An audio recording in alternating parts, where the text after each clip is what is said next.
সেটা আমার মনে হয় এতক্ষণে শিক্ষক সবাই জেনে গিয়েছে। 113টা কামড়ের দাগ ছিল। মৌমিতার শরীর থেকে 150 গ্রাম বীর্য পাওয়া গিয়েছে। তার চোখের মণি ফেটে রক্ত বের হয়ে আসার চিহ্ন পাওয়া গিয়েছে। একই সঙ্গে খুব দুঃখজনকভাবে তার একটি হাতে তার ফিমেল কলিগের ফিঙ্গারপ্রিন্ট পাওয়া গিয়েছে। মানে তার এই গণধর্ষণের সঙ্গে একজন নারীও যুক্ত ছিল যে সাহায্য করে গিয়েছে। এ থেকে আসলে আমরা বলতে চাই যে খারাপ পুরুষ খারাপ নারী এভাবে না দেখে আসলে দুনিয়াটা ভালো মানুষ খারাপ মানুষ এই বিভেদটা আনা উচিত। মৌমিতার সাথে যে ঘটনা ঘটে গিয়েছে, এরকম ঘটনা যে ভারতে এই প্রথমবার বা বাংলাদেশে আমরা কখনোই দেখিনি এমন না। আমরা তনুর ঘটনা দেখেছি, আমরা নুসরাতের ঘটনা দেখেছি। বাংলাদেশে বেগমগঞ্জে এমন একটা ঘটনা ঘটে গিয়েছিল 2020 সালে। আমার মনে হয় এখন মানুষজন ভুলেও গিয়েছে যে বেগমগঞ্জের 6 জন ধর্ষকের প্রত্যেকে জামিন পেয়ে গিয়েছিল জানুয়ারি মাসে। আমরা যখন আজকে এখানে মৌমিতার জন্য দাঁড়িয়েছি, আমার মনে হয় না সেই সময় বেগমগঞ্জের সে অবলা গৃহবধূর জন্য কেউ দাঁড়িয়েছিল। আমরা কেন বাংলাদেশের মানুষ ধর্ষণের ঘটনাতে অবাক হয় না? ধর্ষণের ঘটনা শুনতে শুনতে আমরা এতটা অভ্যস্ত হয়ে গিয়েছি, আমাদের মনে হচ্ছে যে ধর্ষণ তো হতেই পারে। আপনারা অনেকে জানেন কিনা আমি জানি না, বহু ধর্ষক আছে যারা ধর্ষণকে কোনো অপরাধ বলেই মনে করে না। এটা ঠিক যেন নারীর প্রতি পুরুষের একটু কর্তৃত্ব দেখানো কিংবা একটু বেচাল চলা নারীকে একটুখানি শাস্তি দেওয়ার প্রধানতা থেকে এই ধর্ষণের মতো ঘটনা ঘটানো হচ্ছে। নারীর প্রতি যদি সমাজের এই দৃষ্টিভঙ্গি না পাল্টায়, সমাজ যখন আমি বলছি তখন শুধু পুরুষকে বোঝাচ্ছি না, সমাজ যখন বলছি আমি তখন সমাজের নারী পুরুষ উভয়কেই বোঝাচ্ছি। একটা নারী আপনারা দেখবেন যে মানে একটা এলাকার মধ্যে দিয়ে যদি একটা মেয়ে একটু মডার্ন পোশাকে বের হয়, এলাকার বয়স্ক মহিলারা তাকে নিয়ে টোন করে, তাকে নিয়ে খারাপ কথা বলে। গতকালকের ঘটনা আমি জানি না আপনারা কেউ দেখেছেন কিনা, একটা মেয়ে বাসের মধ্যে ভীষণভাবে ম্যান স্প্রেডিংয়ের শিকার হচ্ছিল। সে যখন সেটা নিয়ে ছবি দিয়েছে, সবাই মানে বিভিন্ন বিখ্যাত পেজ তাকে সাচে হোর, সাচে স্লাট এই ধরনের শব্দ ব্যবহার করেছে তার নামের বিষয়ে। এখানে এই রাজু ভাস্করকে এখানে এই পাদদেশেই একসময় পোশাকের স্বাধীনতার একটা আন্দোলন হয়েছিল। সেই আন্দোলনটা কেন হয়েছিল, কি থেকে হয়েছিল কেউ জানতেই চাইলো না। সেখানে যে মেয়েগুলো ছিল তারা সেই 2021 থেকে স্লাট শেমিংয়ের মধ্যে দিয়ে যাচ্ছে। ধর্ষণ শুধুমাত্র মৌমিতার মতো করে হলেই যে ধর্ষণ হবে ব্যাপারটা এমন না। মৌমিতাকে এমনভাবে ধর্ষণ করা হয়েছে তার পেলভিসের হাড় ভেঙে গিয়েছে। এখানে অনেকজন পুরুষ উপস্থিত আছেন, কেউ কি উত্তর দিতে পারবেন যে পেলভিসের হাড় ভাঙার জন্য কতখানি জোর দেওয়া লাগে? তনুর চোখ খুবলে নেওয়া হয়েছিল। কতখানি নৃশংসতা থাকলে একটা মেয়ের চোখ খুবলে নেওয়া যায়? গলার হাড়ে কতখানি চাপ দিলে চোখের মণি ফেটে রক্ত বের হয়ে আসতে পারে? আমি মনে করি মৌমিতার সাথে আজকে যেটা হয়েছে এটা প্রমাণ করে দিচ্ছে, আমাদের চোখে আঙুল দিয়ে প্রমাণ করে দিচ্ছে যে নারীদের অবস্থানটা সমাজে কোথায় এসে গিয়েছে। তারপরে একদল এসে বলবে যে সমান অধিকার দেওয়া হয়েছে, বাসে সিট রাখা হয়েছে, এখন আর ভিকটিম কার্ড, মেয়েদেরকে একটু কিছু বললেই মেয়েরা ভিকটিম কার্ড খেলে দেয়, বাসে তোমরা সিট চাইবা আবার সমান অধিকার চাইবা। রিয়েলি ম্যান, এই যদি হয় চিন্তা ভাবনার অবস্থা, তাহলে মৌমিতা কেন? মৌমিতাকে যদি 4 টুকরা করে ভাসিয়েও দেওয়া হতো তারপরেও কোনো মেয়ে বিচার পাইতো না। আমি 2012 নির্ভয়া হত্যাকাণ্ডের কথা এখানে আমি একটু উল্লেখ করতে চাই। নির্ভয়াকে যখন ধর্ষণ করে খুন করা হয়, সে তাৎক্ষণিক মারা যায়নি, জীবন যুদ্ধে সে অনেকদিন লড়াই করে তারপরে মারা গিয়েছিল, তবুও সেটা আমরা খুনই বলবো। এই নির্ভয়ার জনিদারে লোহার রড ঢুকিয়ে দেওয়া হয়েছিল। কোন ধরনের মানসিকতা মানুষের মধ্যে তৈরি হলে আরেকটা মানুষের সাথে, সে নারী কিংবা পুরুষ, আরেকটা মানুষের সঙ্গে এই ধরনের কাজ করতে পারে? এখানে তো আসলে নারীদের ধর্ষণের কথা। আপনারা নিজেদের এরিয়াতে, নিজেদের পেরিফেরিতে, নিজেদের বন্ধুদের জিজ্ঞেস করবেন, ছোট ভাইদের জিজ্ঞেস করবেন, তারা জীবনে কতবার ব্যাড টাচের শিকার হয়েছে। একটা বাচ্চা ছেলেকে জিজ্ঞেস করে দেখবেন তারা জীবনে কতবার বলাৎকারের ভয়ের মধ্যে দিয়ে গিয়েছে। ধর্ষকের কাছ থেকে নারী, পুরুষ, শিশু, বৃদ্ধ কেউ নিরাপদ না। ধর্ষককে নারী হিসেবে, পুরুষ হিসেবে, ক্ষমতাসীন হিসেবে দেখা বন্ধ করে যতদিন না শুধুমাত্র ধর্ষক এবং অপরাধী হিসেবে দেখা শুরু হবে, ততদিন না ভারতে, না বাংলাদেশে, না ভিয়েতনামে, না চায়নায় কোনো জায়গায় ধর্ষণের বিচার হবে না। ধর্ষণের সর্বোচ্চ শাস্তি দেওয়া আছে মৃত্যুদণ্ড। আমাকে একটু আপনারা মনে করে বলুন, শেষ কবে বাংলাদেশে ধর্ষণের অপরাধে মৃত্যুদণ্ড সংঘটিত হতে দেখেছিলেন?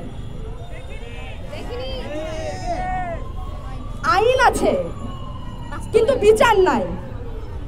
যখন বিচার চাওয়া হয় তখন বলা হয় আমরা তো আইন করেছি, আর কি আইন করতে পারি?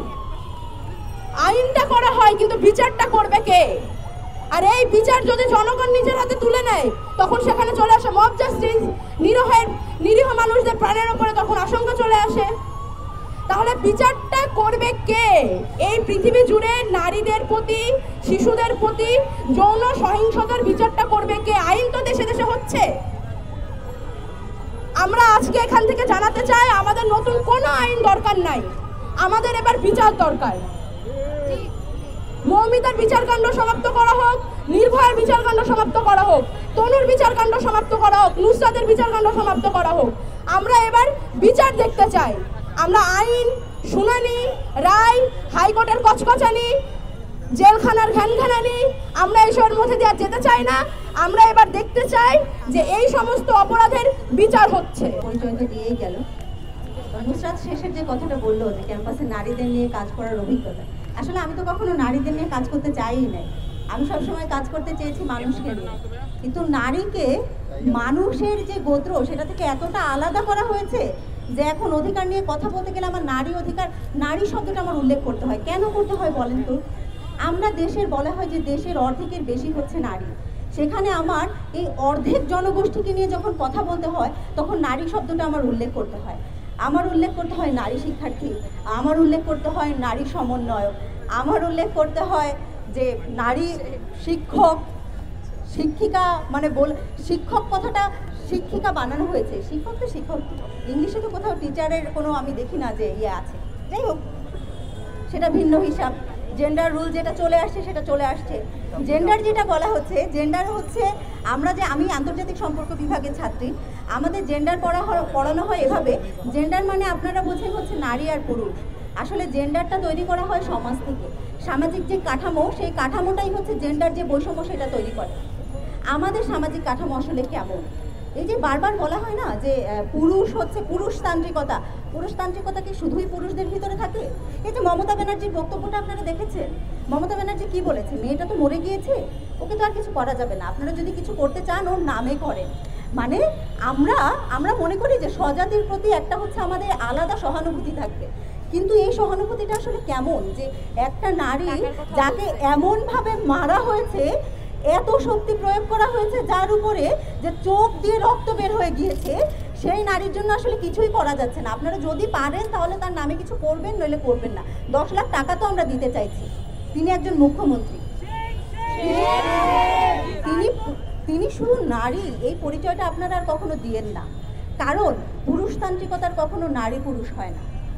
বাংলাদেশের বেশিরভাগ যে নিগ্রহ হয়, আমাদের যে পারিবারিক যে হচ্ছে নিগ্রহের শিকার হয় নারীরা কি ওখানে কি নারী থাকে না? এই যে মনে করেন বৌমাকে হচ্ছে যৌতুকের জন্য হচ্ছে খুন করে ফেলা হয়, কয়েকদিন পরে পরে এই নিউজটা আসে, ওই সংসারে কি কোনো নারী নাই? আছে তো। তো এই যে পুরুষতান্ত্রিক মনোভাব, এটা নারীদেরও যেরকম হচ্ছে দূর করতে হবে, পুরুষদের তো আরও দূর করতেই হবে। পুরুষতান্ত্রিকতা যখন আমরা বলছি, পুরুষ তো থাকবেই, তাই তো? এই যে দেখেন পুরুষদের, আমি বলবো না যে হচ্ছে বাংলাদেশে সবার জীবন হচ্ছে সেফ, মানে সবারই উপরে কোনো না কোনোভাবে হচ্ছে একটা ঝুঁকি আছে, কিন্তু ওই সব ঝুঁকির বাইরেও নারীদের উপর আরও একটা ঝুঁকি আছে। আমি নারী, এই নারী শব্দটাই আমার জন্য ঝুঁকি। আমি যখন হচ্ছে রাত 8টার সময় লোকাল বাসে উঠতে গেলে আমার 10 বার ভাবতে হয় যে এখান দিয়ে হচ্ছে যাব, সামনে দিয়ে যদি লোক ওঠে আরও, আমাকে তো গেটের সামনে দাঁড়াতে দেবে না, আমি যখন ভিতর থেকে বাইরে বের হয়ে আসবো কতজন যে আমার শরীরে বাজেভাবে স্পর্শ করবে, এইটা আমি বারবার হলে এসে গাটা যদি সাবান দিয়ে ধুয়েও ফেলি আমার শরীর থেকে স্পর্শ যাবে না। আমি টিউশন করে আমার সংসার চালাই, আমি টিউশন করে আমার পেট চালাই, আমার খাওয়ার টাকা দিয়ে এখন আমি রিক্সা ভাড়া করে ক্যাম্পাসে আসি, আমি আর এখন বাসে ওঠার সাহস পাই না, কারণ বারবার প্রতিরোধ করতে করতে করতে করতে মানুষের আসলে প্রতিরোধ যে ক্ষমতা এটাই আর থাকে না। আর কত সেই যে মানে যখন বুঝি নাই যে ব্যাড টাচ গুড টাচ কি, তখন থেকে যে ওই টাচের যে হচ্ছে একটা রাজত্ব চলছে আমাদের শরীরের উপরে, এর শেষ কোথায়? আসলে শেষ আমরা কোথায় জানি না। দেখেন শুধু এখানে না, আপনারা যখন হচ্ছে কোনো রাজনৈতিক ভিন্নতার কারণে আপনাদের উপর সর্বোচ্চ কি হয় বলেন তো? আপনাদের পিটানো হয়, হাত পা ভেঙে দেওয়া হয়। এই যে বেগমগঞ্জের যে ঘটনাটা, এটা তো জানেন, ধানের শীষে ভোট দেওয়ার কারণে 30 জনেরও বেশি মানুষ একটা নারীকে ধর্ষণ করেছে, কারণ সে একজন নারী। কখনো দেখেছেন একজন পুরুষকে কখনো 30 জন মিলে মারে? কখনো দেখেন নাই। একজন নারী এই পরিচয়ের কারণে, রাজনৈতিক ভিন্নতার কারণে তার উপর এইভাবে স্লাট শেমিং করা হয়েছে, তার উপর তাকে রেপ করা হয়েছে। আর স্লাট শেমিং তো অনেক দূরের কথা, এই যে ইডেনে বারবার যে আপনারা বলেন না, ইডেনে হচ্ছে মেয়েরা হচ্ছে ছাত্রলীগের মেয়েরা এত খারাপ, এই খারাপটা তৈরি করেছে কারা? এই যে সংস্কৃতি, এটা কারা তৈরি করেছে? আমার যোগ্যতা আছে রাজনৈতিকভাবে, আমার যদি রাজনৈতিকভাবে যে ক্যাপাবিলিটি আছে, আমি যদি নেতৃত্ব দিতে পারি, তাহলে আমাকে ওই আমার যোগ্য জায়গাটা দেওয়া হোক। কিন্তু আমাকে দেওয়া হয় নারী রাখতে হবে 30%, না হলে বাংলাদেশের সংবিধানে আমরা নারী না রাখলে আসলে আমাদের নিবন্ধন পাবো না। এই জন্য আমরা নারী রাখি, নারীদের আমরা ডিসিশন মেকিংয়েও রাখি না।